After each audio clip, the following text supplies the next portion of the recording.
everyone, welcome to TJ Agunda Show, the Christian link where we do everything in love. Today is an important day that we have a very important and special personality with us in the studio. Today with me is Miss Sarah Apio, who is a medical personnel, a teacher, co-founder of Derisu Ana initiative and a master guide as well. I'm your host, Jemima Daniel Alex, and don't forget to follow us on our different platforms. We are live on our Facebook, Instagram, Twitter, and TikTok account. Don't forget also to subscribe to our YouTube channel, TJ Agunda Show. So dear audience, allow me let my guest introduce herself to us, the way she wants to be known. So Miss Sarah Apio, welcome to the Christian link, and it's a pleasure to have you here. Thank you. And introduce yourself to our audience. It's such a privilege to be in this program. I'm very glad, I'm very privileged for such an amazing program that has been given unto me. So it is a task. So when you are given a task, you have to fulfill it. So my names are Sarah Apio, Thompson, and Iseto. So most of the people on Facebook call me Sarafina and Iseto. These are my grandpa names. For this reason, I'm a medical personnel. Not fully yet, but I'm still in the process of learning. So I'm a master guide, and I am a children teacher. Most of people doesn't know that I'm a children teacher. But I love children so much. I love teenagers. That's why when I see them, my spirit, it's really amazing. And I love teaching them so much. For this reason, I took an initiative to go to the community so that I'll be able to teach them. That's why we came with such an initiative called Derisu Ana initiative. I have one of the great friends. She's called Atieng Machar. Atieng Machar, I think you're watching me live on this TJ Agunda show. She's a great founder, and she involved me in such an amazing program, and I developed the power and leadership skill to go on and teach the other people. For this reason, that's why I'm a co-founder to Derisu Ana initiative. Alright, dear audience, we've heard from our guest more about herself. She's a children teacher, and making the fact she's a children teacher, she's more passionate about the teens' spirituality, and that's why she's here today with us to talk more about investing in teens' spirituality. So let's get from our guest. What do you have to tell us about the teens' spirituality, or why is it important to invest in teens' spirituality? Thank you. For this reason, today we are going to learn this amazing topic called investing in teens' spirituality. So, how do we call this?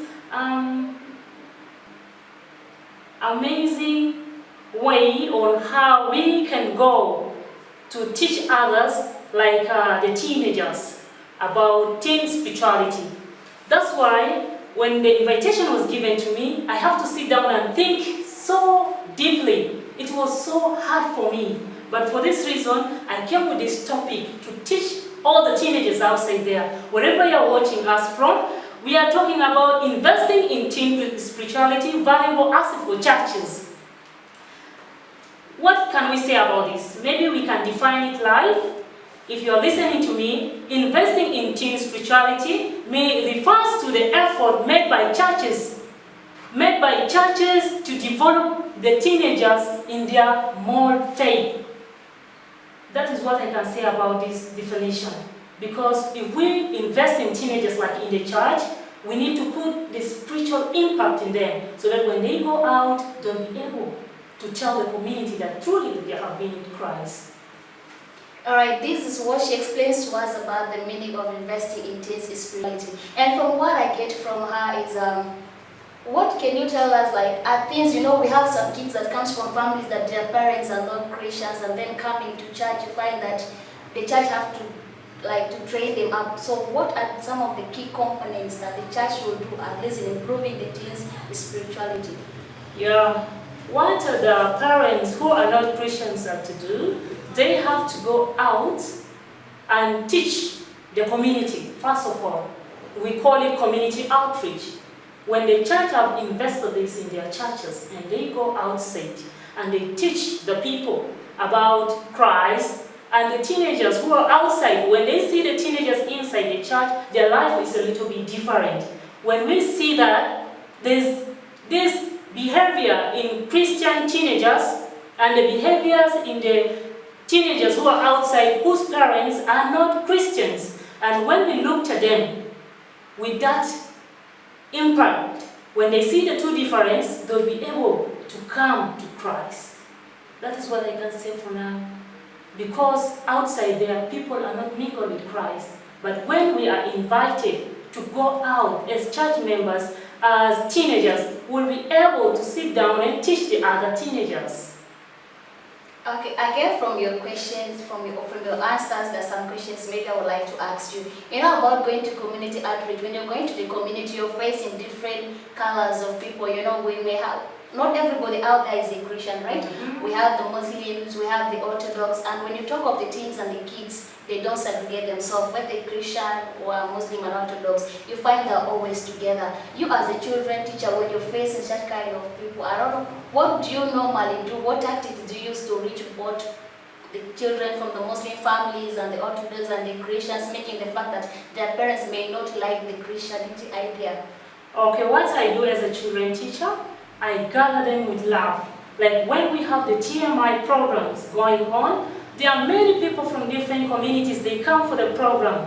As me, as a children teacher, I gather them with love. I teach them with the same language that they will be able to understand the love of Jesus, so that they will be able to understand what Christianity means.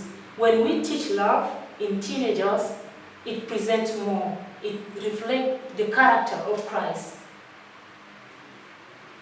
Okay, so dear audience, this is what we've heard from our guests. And that's me when we're facing our kids outside, both the Muslims, the Christians, or the Orthodox. The language we should use to them is love. We don't have to use any other language apart from love. We need to show them love and let them know about the Christianity. I think what the most important thing is not about Christianity, but how to build their faith and how they should be strong in their faith.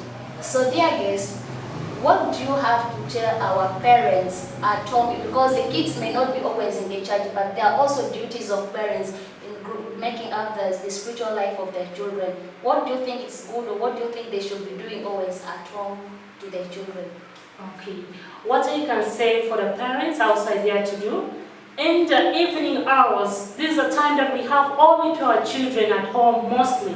When they're at home, cite a Bible, devotional programs at home. When you set the devotional programs at home, your children get acquainted to. They will be able to learn how to read the Bibles. They will be able to learn how to pray. When they do that, they get that courage of teaching the other children outside there. For this reason, if we continue to teach our children the love of reading from the Bible, because when we read daily from the scriptures, we learn more, and our love and our faith continue to increase. For this reason, we say our parents outside there should engage in Bible studies with their children, teach them how to pray and how to reach others outside.